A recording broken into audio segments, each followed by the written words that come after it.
Kabila, Laurent Désiré, était opposant à Mobutu Sese Seko Kugumbendu Oasabanga. Et il faisait sa rébellion du côté de l'Est. Il avait pour ami Christopher Kanambe, qui était marié à une certaine Marceline.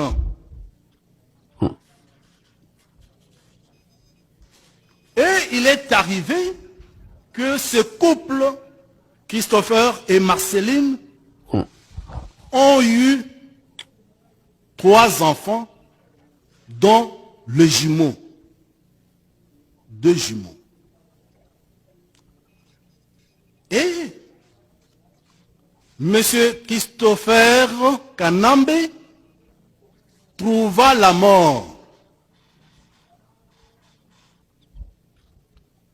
Ami à Christopher, Laurent Désiré Kabila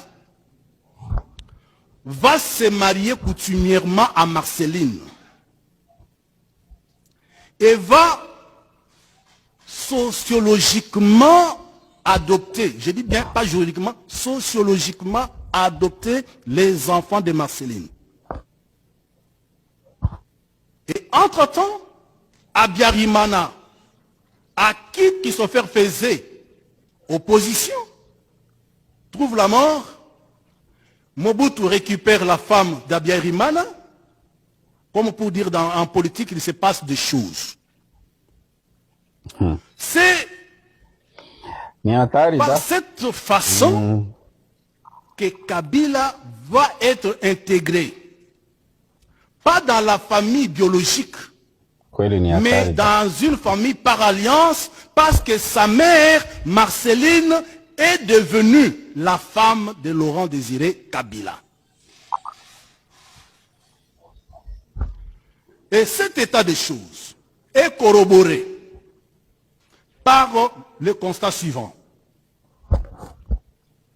Maman Sifa n'est pas sa mère biologique. Laurent Désiré Kabila n'est pas son père biologique. Kabila n'a pas été adopté juridiquement.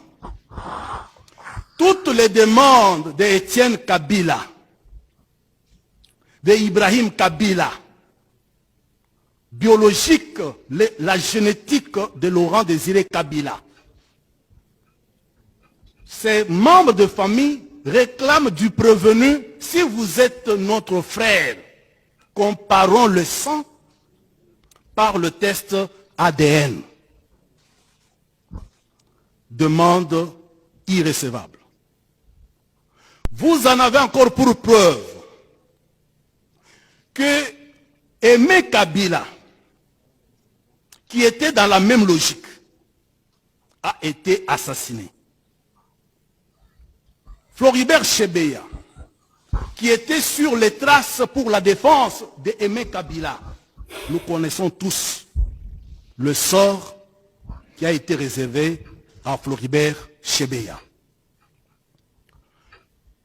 Tous ces faits, ainsi que les publications des journalistes, prenez Ngoïmou Kena, le professeur, commet une imprudence de révéler ce qu'était sa mission en tant que gouverneur nommé par le prévenu. Il dit, et nous avons suivi, j'avais 3 missions. Il fallait créer une identité proche pour donner à Joseph Kabila une paternité.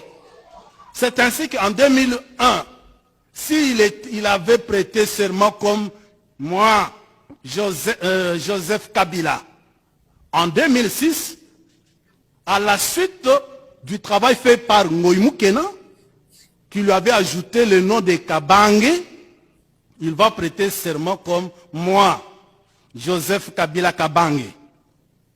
Mais comme a dit Richard Bondo, mon distingué confrère, ça ce n'est qu'un pseudonyme.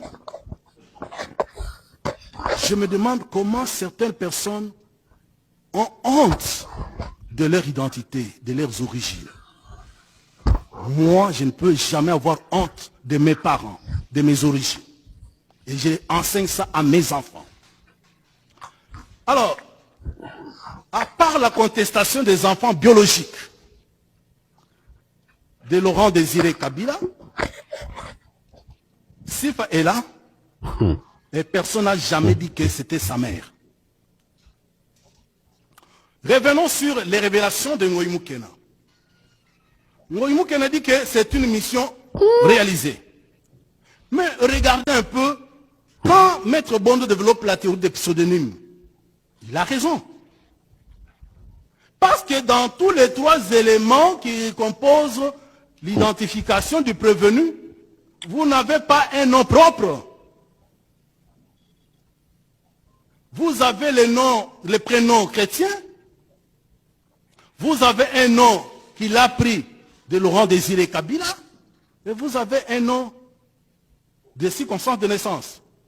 En effet, Joseph, c'est un nom biblique. Prénom, comme moi, Jamal. Maintenant, il ajoute Kabila parce qu'il veut s'octroyer la paternité de Laurent Désiré Kabila. Comme moi, Ilunga, c'est mon père. Mais j'ai maintenant mon nom. C'est Kabengela. Kabange, ce n'est pas un nom propre. Kabange, ça traduit qu'il est né deuxième après Kyungu. Jumeau. Donc c'est un nom commun à tous les jumeaux qui naissent en deuxième position. Posons-nous la question. Alors finalement, quel est son nom? Quand vous enlevez le prénom, le nom qu'il a pris de Kabila pour faire de lui son père, et le nom de circonstance de naissance, quel est son nom? Il n'a pas de nom. C'est pour cela, c'est pour rejoindre la plaidoirie de Maître Chabondo. Il garde son nom. Hippolyte Kanambe. Et pourquoi j'ai fait cette démonstration, c'est pour dire que, contrairement au ministère public, Kabila ne mérite pas d'être jugé comme Congolais pour trahison. Il mérite d'être jugé comme espion. Parce que la loi dit que tout étranger qui livre les secrets de défense, qui livre les édifices, les bâtiments, les constructions à une puissance étrangère. Et donc, c'est un étranger qui était au service de la puissance ennemie.